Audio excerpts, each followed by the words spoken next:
Please give it up for Taylor Whitaker. She was fantastic.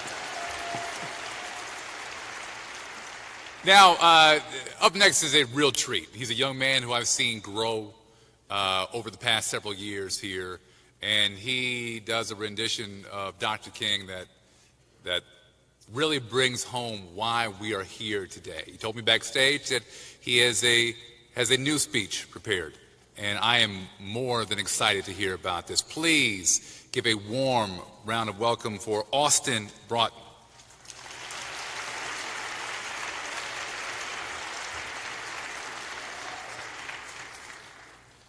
Good afternoon, everyone.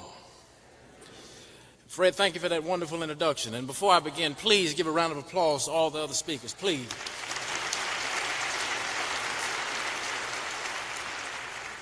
The sermon that I will be delivering for you this morning, time will not permit me to do the whole thing, but it has become one of my personal favorites.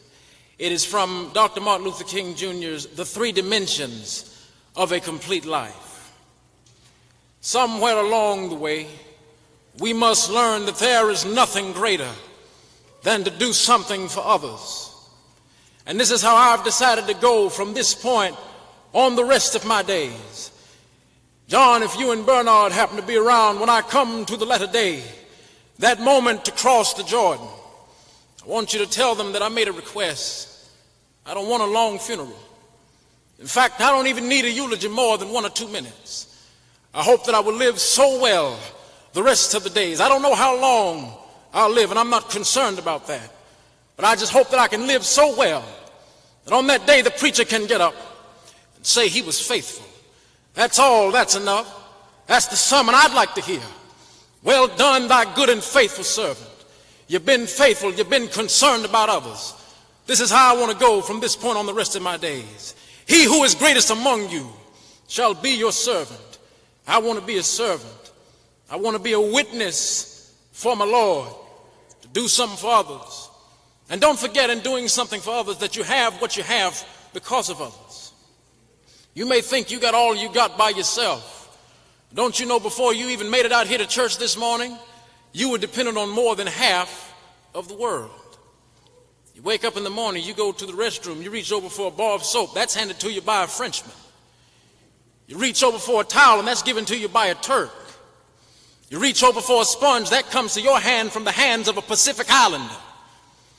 Then after you get dressed, we don't know where your clothes come from, but you go downstairs. You decide this morning you want to drink a little coffee. That's poured in your cup by a South American. Maybe this morning you prefer a little tea. That's poured in your cup by the Chinese. Maybe you even want a little cocoa this morning, only to discover that comes to you from the hands of a West African.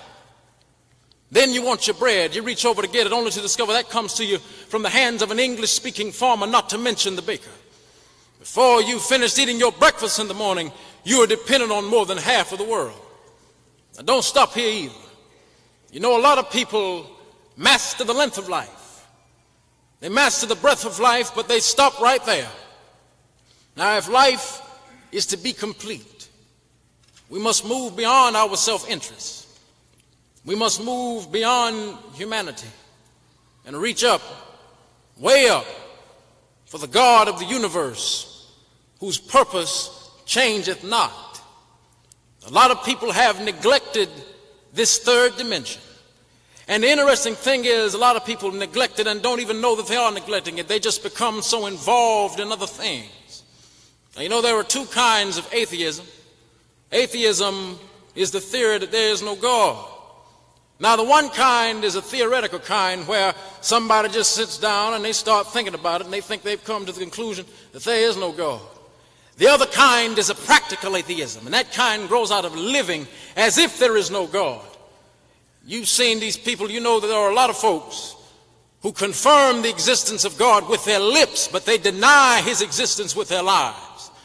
These people have a high blood pressure of creeds and an anemia of deeds.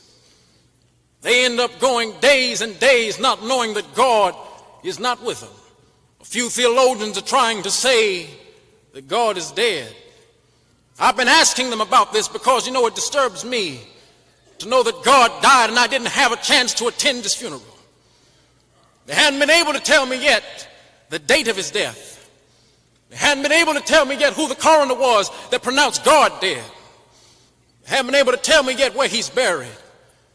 I don't think they will. You see, when I think about God, I know his name. He said somewhere back in the Old Testament, I want you to go out, Moses, and tell them I am sent you. Just to make it clear, let them know that my last name is the same as my first. I am that I am. And he's here to stay. Let nobody make us feel that we don't need God. As I come to my conclusion, I want to say that we should search for him. We were made for God, and we will be restless until we find rest in him. You know, I'm not worried about the future. Even on the race question, I'm not worried. I was down in Alabama the other day, and I started just thinking about the state of Alabama, where we worked so hard, and they continue to elect the Wallaces. Down in my home state of Georgia, we have another sick governor by the name of Lester Maddox. All of these things can get you confused, but they don't worry me. Because the God that I worship has a way of saying, even to kings and even to governors, be still and know that I am God. God has not yet turned over this universe to Lester Maddox and Lurleen Wallace. My friend, somewhere I read the earth is the Lord's and the fullness thereof. And if he'll guide us and hold our hand, we'll go on in. I remember an experience I'd like to share with you. When we were in the midst of the bus boycott, we had a marvelous old lady that we affectionately called Sister Pollard. She was a wonderful lady. She was 72 years old, and she was still working at that age. During the boycott, she would walk every day to and from work. She was the one someone stopped one day and said, "Ma'am, wouldn't you like to ride?" And she said no. And then the driver moved on. He stopped and thought, and he backed up a little. He said, "Ma'am, aren't you tired?" She said, "Yes, my feet is tired, but my soul is rested." She was a marvelous lady. One week I remember I'd gone through a very difficult week. Threatening calls had come in all day, all night the night before. And I was beginning to falter and to get weak within and to lose my courage. And I got up to go to the mass meeting that Monday night. I remember feeling very discouraged and a little afraid and wondering whether we were even going to win the struggle. And I got up to make my talk that night, but it didn't come out with strength and power. Sister Pollard came up to me after the meeting and said, "Son, what's wrong with you?" Said, "You didn't talk strong enough tonight." I said, "Nothing's wrong, Sister Pollard, I'm all right." She said, "You can't fool me." She said, "Martin, something's wrong with you." And then she went on to say these words, "Is the white folks doing something to you that you don't like?" I said, "Everything's going to be all right, Sister Pollard." And then she finally said, "Now come close to me, and I'm going to tell you something one more time, but I need you to hear it this time." She said, "Martin, I done told you that we is with you. But even if we ain't with you, God Almighty is with you." She concluded by saying, "God's going to take care of you." I've seen many things since that day. I've gone through many experiences since that night in Montgomery, Alabama. Since that time, Sister Pollard has died. I've seen my home bombed 3 times. I've been in more than 18 jail cells. I've had many frustrating and bewildering nights, and I've had to live every day under the threat of death, yet over and over again, I can still hear Sister Pollard's words, "God's going to take care of her."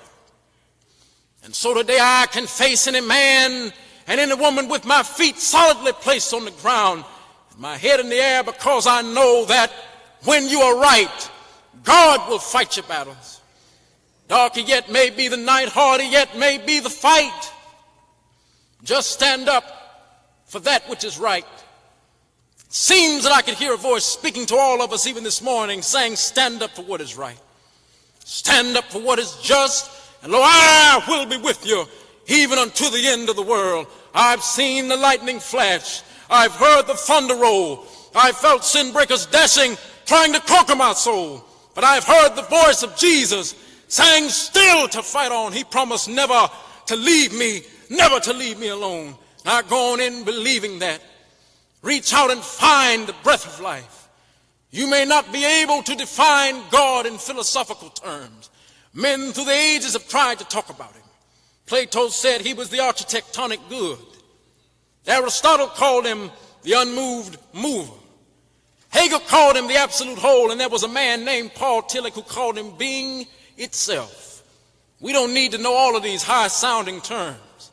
Maybe we need to know him and discover him another way. One day you ought to rise up and say, I know God because he's a lily of the valley. He's the bright and the morning star. He is the rose of Sharon. He's the battle axe in the time of Babylon. And even if you can't say that, just reach out there and say, he's my everything. He's my mother and my father. He's my sister and my brother. He's a friend to the friendless. This is the God of the universe. And if you believe in him and worship him, something will happen in your life. You will smile when others around you are crying. You will look up and see the morning stars singing together and the sons of God shouting for joy. You will recognize that out of one blood God hath made all men to dwell upon the face of the earth. And finally, when you know and worship the God of the universe, you will know the truth, seek the truth, and it will be the truth that sets you free. Thank you, and God bless you, my friends.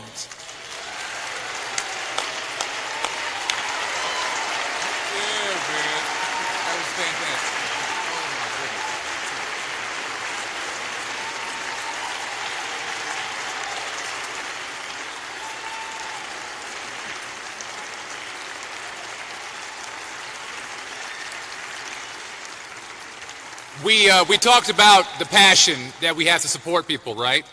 And there's one more P word, as preparation.